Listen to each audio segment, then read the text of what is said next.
Ennappara holy spirit പള്ളി പരിശുദ്ധാത്മാ തീർത്ഥാടന കേന്ദ്രമായി Thalassery arch bishop Mar Joseph Pamplany പ്രഖ്യാപിച്ചു. എണ്ണപ്പാറ ഹോളി സ്പിരിറ്റ് പള്ളി പരിശുദ്ധാത്മാ തീർത്ഥാടന കേന്ദ്രമായി Thalassery arch bishop Mar Joseph Pamplany പ്രഖ്യാപിച്ചു. ഇത് സംബന്ധിച്ച ഉത്തരവ് വികാരി ജനറൽ മോൺ മാത്യു ഇളംതുരുത്തിപ്പടവിൽ വായിച്ചു. കാസർഗോഡ് ജില്ലയിലെ ദൈവജനത്തിന് മുഴുവൻ അനുഗ്രഹത്തിന്റെ സ്രോതസ്സായതോടുള്ള ദേവാലയമാണ് പരിശുദ്ധ പ്രീതിയുടെ മൂന്നാമത്തെ ആളായ പരിശുദ്ധാത്മാവിന്റെ നാമത്തിൽ സമർപ്പിക്കപ്പെട്ടിരിക്കുന്ന എണ്ണപ്പാറ ഇടവക ദേവാലയം.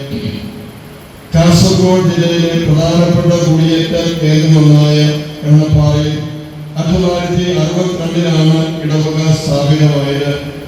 തലശ്ശേരി അതിരൂപതയിൽ പരിശുദ്ധാത്മാവിന്റെ നാമത്തിലുള്ള ഏക ദേവാലയമാണെന്ന പ്രത്യേകതയും ഈ പള്ളിക്കുണ്ട്. കഴിഞ്ഞ 6 പതിറ്റാണ്ടുകാരിയായി ഈ പ്രദേശത്തിന് മുഴുവൻ ആത്മീയ ചൈതന്യം പകർന്നു നിലകൊള്ളുന്ന എണ്ണപ്പാറ ഇടവക ദേവാലയം കാഞ്ഞങ്ങാട് ഭവനിലെ പ്രധാന ദേവാലയം ഒന്നാണ്. സെമിത്തേരിയിൽ പണിതീർത്ത പുതിയ ചാപ്പലിന്റെയും 69 കല്ലറുകളുടെയും വെഞ്ചരിപ്പ് കർമ്മത്തോടനുബന്ധിച്ച് നടന്ന ചടങ്ങിലാണ് തീർത്ഥാടന കേന്ദ്രമായുള്ള പ്രഖ്യാപനം ഉണ്ടായത്.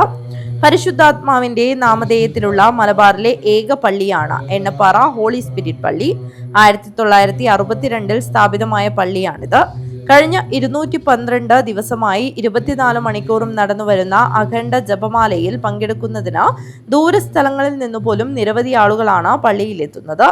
2 മാസം മുൻപ് ആരംഭിച്ച ചാപ്പലിന്റെയും കല്ലറുകളുടെയും പണി വേഗത്തിൽ പൂർത്തീകരിച്ച് പന്തക്കുസ്ത തിരുനാളോടനുബന്ധിച്ച് ആശീർവാദ കർമ്മം നിർവഹിക്കാൻ അക്ഷീണം പ്രയത്നിച്ച വികാരി ഫാദർ ജോയ്സ് കരിക്കാത്തടം, കൈക്കാരന്മാർ, കമ്മിറ്റിക്കാർ, നിർമ്മാണ പ്രവർത്തനങ്ങൾക്ക് നേതൃത്വം നൽകിയവർ എന്നിവരെ മാർ ജോസഫ് പാംപ്ലാനി അഭിനന്ദിച്ചു.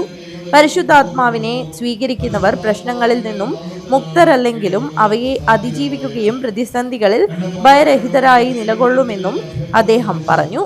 Father Arun Ayalupara, father Job Kattuparambil, father Libin Kizhakkumbhagam എന്നിവർ സഹകർമ്മിമാരായി. News bureau, Ennappara.